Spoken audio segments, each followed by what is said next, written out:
कुछ लोग कुर्सी इक़्तिदार पर बैठकर क्या समझते हैं कि हम कुरान को, इसके अहकामात को बदल देंगे, हम कुरान को बदल देंगे। नहीं जनाब, कहीं और ताकत इस्तेमाल कीजिए, कहीं और पैसे खर्च कीजिए, देश की तरक्की के लिए पैसे खर्च कीजिए, गरीबों का घर बसाने के लिए पैसे खर्च कीजिए।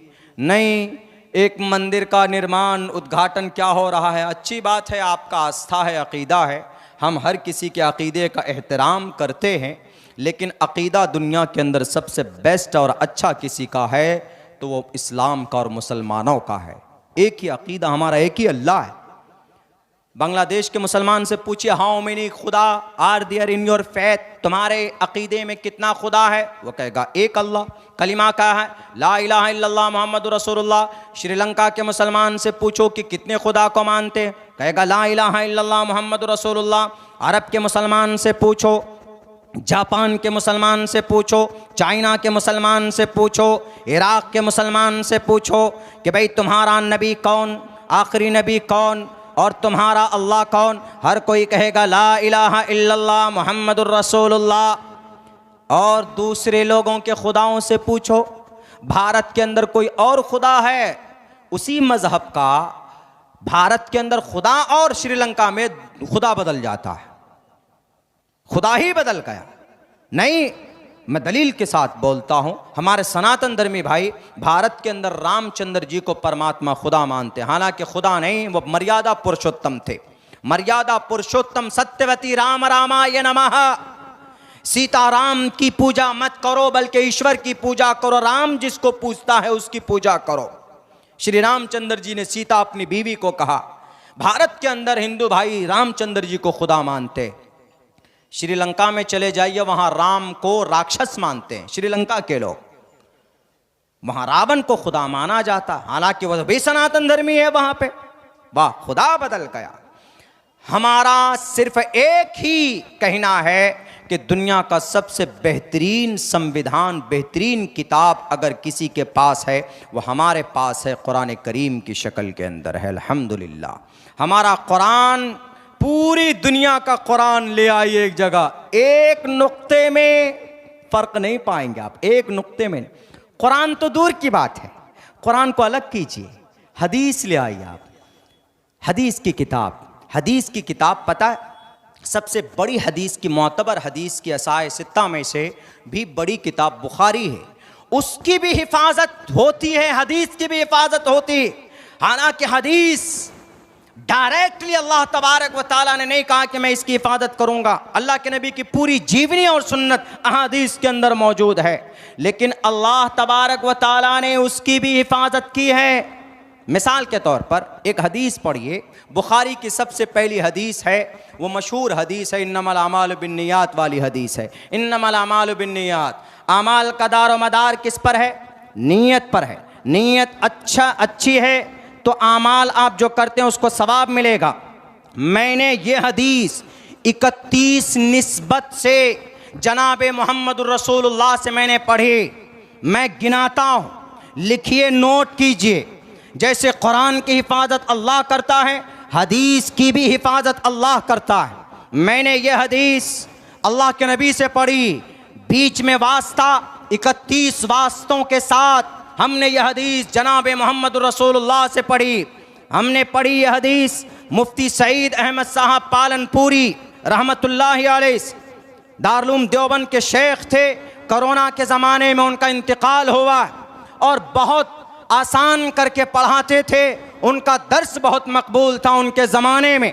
हमने यह हदीस मुफ्ती सईद अहमद साहब से पढ़ी। उन्होंने मौलाना फ़खरुद्दीन अल्लामा इब्राहिम बलियावी से, उन्होंने शेखुल इस्लाम हुसैन अहमद मदनी से, उन्होंने अल्लामा अनवर शाह कश्मीरी से, उन्होंने शेखुल हिंद मुफ्ती महमूद हसन देवबंदी रहमतुल्लाहि अलैह से, उन्होंने हुज्जतुल इस्लाम मौलाना कासिम नानोतवी से, मौलाना कासिम नानोतवी ने शाह अब्दुल गनी से, शाह अब्दुल गनी मुजद्दिदी से, उन्होंने शाह मोहम्मद इसहाक़ देहलवी से, उन्होंने सिराजुल हिंद शाह अब्दुल अजीज़ मुहद्दिस देहलवी से हदीस पढ़ी। और उन्होंने अपने अब्बा मोहतरम मुस्नदुल हिंद शाह वलीउल्लाह मुहद्दिस देहलवी से यह हदीस पढ़ी। और उन्होंने यह हदीस ज़करिया, उन्होंने यह हदीस शेख अबू ताहिर कुर्दी से पढ़ी। उन्होंने इब्राहिम कोरानी कुर्दी से पढ़ी, उन्होंने कुशासी से पढ़ी, उन्होंने शन्नावी से पढ़ी, उन्होंने रमली से पढ़ी, उन्होंने ज़करिया अंसारी से पढ़ी, उन्होंने हाफिज़ इब्न हजर अस्क़लानी से पढ़ी, उन्होंने तन्नोखी से पढ़ी ये हदीस, और उन्होंने तन्नोखी ने हज्जार इब्न सोहना से पढ़ी, उन्होंने ज़बीदी से पढ़ी, उन्होंने अबुल वक्त से पढ़ी, उन्होंने दाऊदी से पढ़ी, उन्होंने इब्न हमूया से पढ़ी, उन्होंने फिरबरी से पढ़ी, और उन्होंने फिरबरी ने मोहम्मद बिन इस्माइल बिन इब्राहिम बिन मुगीरा बिन बर्दिस बतल जोफ़ी अल अमानी इमाम बुखारी से पढ़ी, और इमाम बुखारी ने शेख हुमैदी से यह हदीस पढ़ी, और शेख हुमैदी ने इस हदीस को सुफियान से पढ़ी, और शेख सुफियान ने यहया बिन सईद अंसारी से पढ़ी, उन्होंने मोहम्मद बिन इब्राहिम से पढ़ी, और मोहम्मद बिन इब्राहिम ने सहाबी रसूल हज़रत अलक़मा बिन वक्कास लैसी रज़ी अल्लाह ताला अन्हु से पढ़े, और हज़रत अलक़मा बिन वक्कास ने हज़रत उमर फ़ारूक से पढ़ी, और उमर फ़ारूक फरमाते हैं समिअतु रसूलुल्लाह सल्लल्लाहु अलैहि वसल्लम यक़ूल अलल मिंबर इन्नमल अमालु बिन्नियात, अमाल का दारो मदार नीयत पर है। 31 निस्बत के साथ ऐसे ही हमारे उलमाए किराम की अहादीस की के वास्ते मौजूद है, निस्बतें मौजूद है। कुरान तो दूर की बात है जनाब, हदीसों की भी हिफाजत अल्लाह तबारक व तआला करवाते रहते हैं। बात करते हैं लोग, और खामखा ये भी इल्ज़ाम लगता है कि इन मदरसों के अंदर कुछ नहीं, इन मदरसों के अंदर सिर्फ मौलाना बनाया जाता, सिर्फ मौलाना बनाया जाता है। कुरान पढ़कर क्या सिर्फ मौलाना बनता है? कुरान करीम पढ़ने वाले क्या सिर्फ मौलाना बनते? जैसे हज़रत ने अभी बताया कि कुरान पढ़कर, हदीस पढ़कर, मदरसे में पढ़कर सिर्फ आलिम बनता है और वो कुछ नहीं कर सकता। मेरी तकरीरें कुरान और साइंस के ऊपर मौजूद है। अभी 10 तारीख को, ये 9 तारीख को मैं आसाम में था। उसी आसाम में एक इंजीनियर साहब मुझे छोड़ने के लिए एयरपोर्ट जा रहे थे।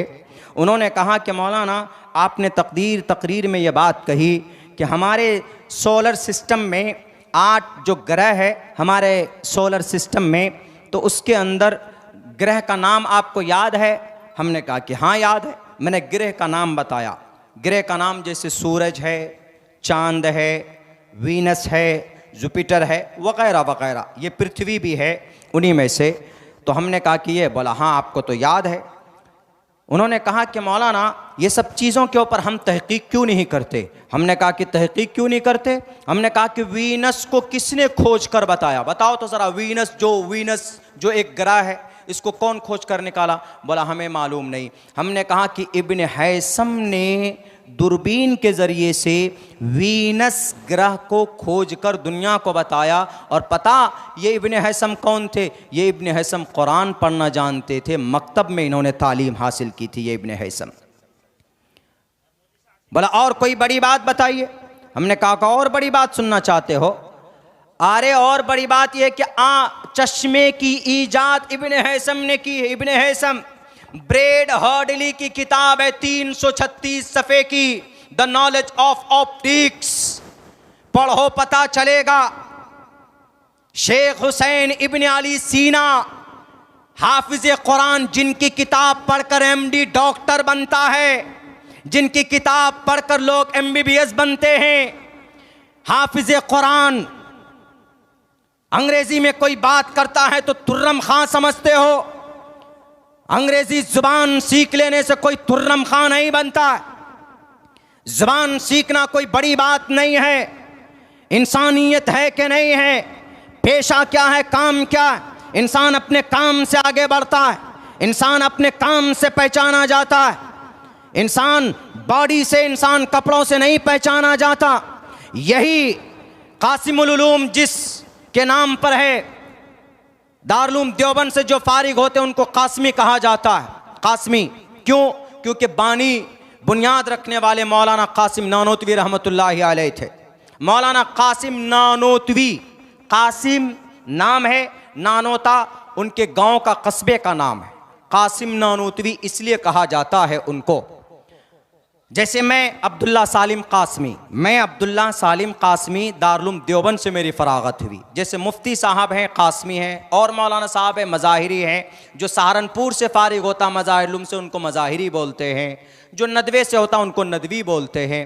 मौलाना कासिम नानोतवी कहीं से फारिग हुए, मौलाना कासिम नानोतवी को सर्टिफिकेट नहीं मिला था, उनको सर्टिफिकेट नहीं दी गई थी। क्यों?